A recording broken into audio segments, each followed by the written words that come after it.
Hi, this is the Sleuth Investor channel. However, with Corona in the land, we can't go out to sleuth for physical information, but we can try to analyze which areas to sleuth into once we finally can.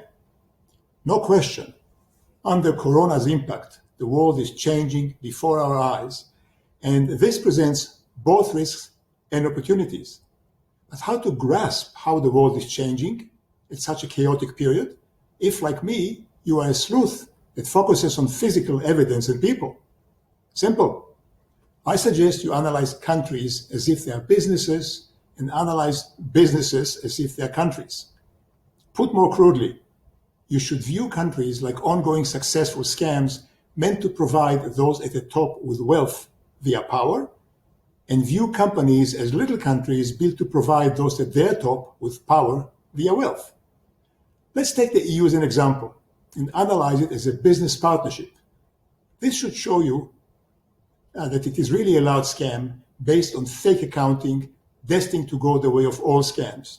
Down. Once you see that, we can widen the analysis lens and come to some surprising conclusions about the world's future. But I must warn you, this analysis can be fun, but it won't be pretty. Let's start. The EU was designed initially as a joint venture among European countries.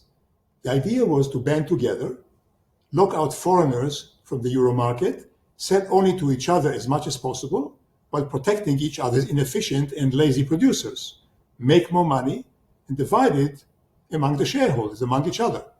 In other words, a dividend-paying partnership. The problem was twofold. First, there just wasn't enough startup capital, and they eventually ran out of it. Second, it was a scam to begin with, luring participating countries to work for an empire by making empty promises of dividends. As for capital, there just wasn't enough, especially with big salaries for the top dogs in a declining regulated economy. So as money became tight to keep financing the venture, the senior partner, Germany, began to sell its products to countries that could clearly not pay for them, in exchange merely for the paper no good IOUs. These really were like receivables of a growth company, but they were not cash. So when, for example, Greece bought too many coffee makers from Bavaria and paid with more IOUs, the German economy showed growth of GDP. But it was fake because sales were bogus. There was no cash behind them. And when the German coffee maker had needed cash to pay its workers, they want cash, it had to sell the Greek IOUs to Deutsche Bank at a discount. It's called factoring and is being done in the market every day. However, Deutsche Bank did so many of them that soon its balance sheet became bloated with unpayable receivables.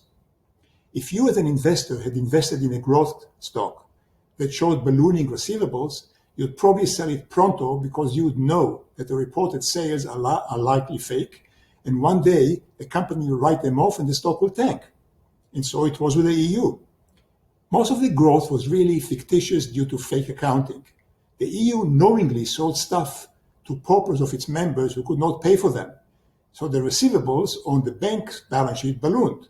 But German banks and also French and Spanish banks could not write these off because if they did, they would have to show losses, fire employees, and cut bankers' bonuses. Heresy. So instead, the EU bribed Greek politicians into rolling over the loans to pay interest on the interest, and later on, even interest on the interest on the interest. Now, don't take my word for it. The head of the IMF allegedly was so incensed by the immorality of saddling poor Greek farmers with debt so as to keep fat German bankers employed and bonused, that she leaked, allegedly, the name of the Greek high-level rascals, and the Greek government fell and soon became communist. And still the scam continued. The result was that Deutsche Bank became essentially bankrupt. Fair disclosure here, I was shorting in on the way down based on this dirty-minded sleuthing analysis. But still, it was kept afloat because the bank and the other banks kept the entire masquerade of the EU going by laundering, really, the IOUs. Kept going how? Well, rumors among bankers was that Citibank and JP Morgan were doing short-term swaps for Deutsche Banks that is, renting their own better balance sheets to German banks for a fee, so that the latter could meet the Basel I and Basel II regulatory requirement. But not allegedly Wells Fargo Bank, because Uncle Warren Buffett, who was a big shareholder, so went the rumor, would not let them do it. At a certain point, though, the swap game was over. And Germany and the EU and the entire startup was about to go belly up, although they would not admit it. For a while, it hoped to squeeze Britain for cash by subjugating it and buying off some local rascally politicians. But the British people rebelled, decided on Brexit, which is being done even now. And to make the story even worse, the head of the EU, who had promised to run a partnership, just then decided to become an empire. So they took whatever money they had left and began talking on the sly about building an army and having a foreign policy of their own and mouthing off against the US and spitting Donald Trump in the eye. At that moment, entirely coincidentally, somehow the swap stopped. Now Europe needed money urgently, or the beautiful startup would go down in flames. It would have happened anyway, but Corona only accelerated it. What is about to happen now? If you want to forecast the future of the world, I think that's a big part of it. Now, there are many rules in life. One of the first is, if you are out of cash, you are out of beer. And the second is, whoever has the cash can say who drinks. Now, Europe needs trillions of dollars, trillions of drinks, and they haven't got it. The only ones who have access to trillions are China and the US. Yes, the Europeans can try to print more themselves, but this game is over. Even on Corona bonds, they can hardly agree to help Italy along. So how can they agree on rescuing their banks? They can't. So how about China as a savior? Well, China did begin to buy into Europe to expand its own empire. First, it bought the port of Piraeus in Greece, just as it had bought the port of Djibouti in Africa, trying to recreate the new Mongol or maybe the Ming Empire. It also bought the port of Napoli in Italy, but then it ran out of money, and Corona struck. So China can now send maybe a few face masks to Italy and perhaps a ventilator or two, but no money. The only money hope for Europe is for Uncle Donald to cough it up. But in commercial terms, why should he give them any money? And in exchange for what? If Hillary Clinton had won the presidency, she probably would have given money to Europe for direct control of the committees and institutions and such, because she's kind of in love with direct control. But Uncle Donald is a different animal. He's a businessman and a delegator. I talked to people who dealt with him, and they know. So what he's likely to do, let's say in my opinion, is to delegate this part to locals. Now delegate how and to whom? Why, the Brits. The Brits had run an empire for 500 years, and they know how to do it. They still even have the files.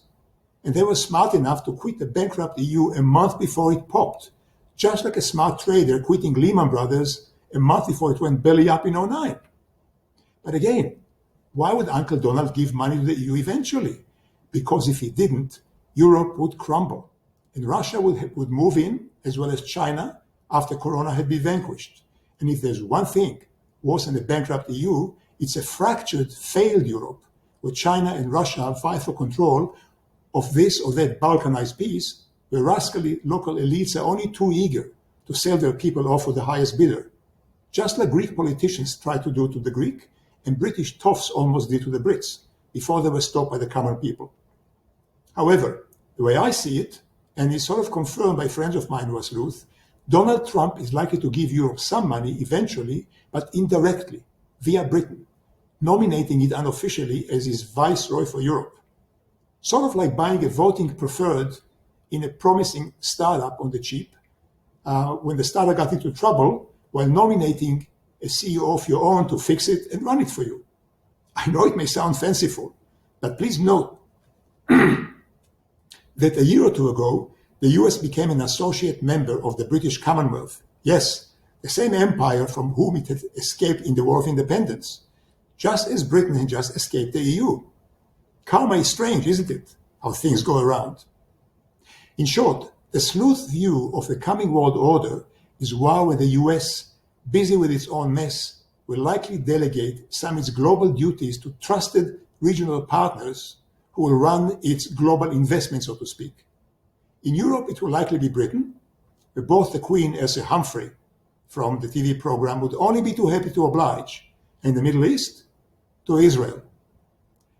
The former US administration under Obama had tried to make Iran the US regional delegate for the Middle East, with Obama being influenced probably by Valerie Jarrett, who was born in Iran, where her parents were there, and who speaks the language and has sympathy for it, but no longer. Now the US has probably delegated me these viceroy duties to Israel. It won't come without a fuss, because Russia will object, but it will likely be done after Corona, which means that Israel will be one of the safest investments in the future with the US behind it. Why? Just recently, needing money to make up for the economic plunge during Corona, Israel sold $5 million in a 100-year bond, 100 years, which was snapped up in a wild oversubscription in a world eager for safe investments. Yes, the world seems to understand already what I just told you. So while Britain would eventually become the US viceroy for Europe in the Middle East, there's likely to be eventually, in my view, a sort of unstable Sykes-Picot type arrangement between Russia and the US, with Israel as a partner and authorized local viceroy, with Iran sulkily shooting from the sideline, probably under new management, and a near-bankrupt Turkey acting as a spoiler. And what about the US-China war I was talking about? That, I'm afraid, is probably inevitable. The rearrangement of who works for whom, who gives order to whom, who takes orders, and who benefits has been so screwed up globally that coming up with new social contracts among people and among nations will be next to impossible without some bloodshed on fairly large scale, just like World War I and World War II. In World War I, it was Bolshevism rearing its head that put in danger all the advantages of the old European and British aristocracy who fought for it on the field of Flanders. In World War II, it came after the German state went bust, following Weimar's inflation, the preparation for World War I, and Germany's huge military spending. Now the world seems to be in a similar spot, and there will likely be similar dangers and opportunities looking ahead. But you have to look at things as they really are, not as you wish them to be. I know this can hurt, when what you see is not politically correct and may even hurt your feelings or your sense of justice. But the world is not just. The world is as it is, not as you wish it to be.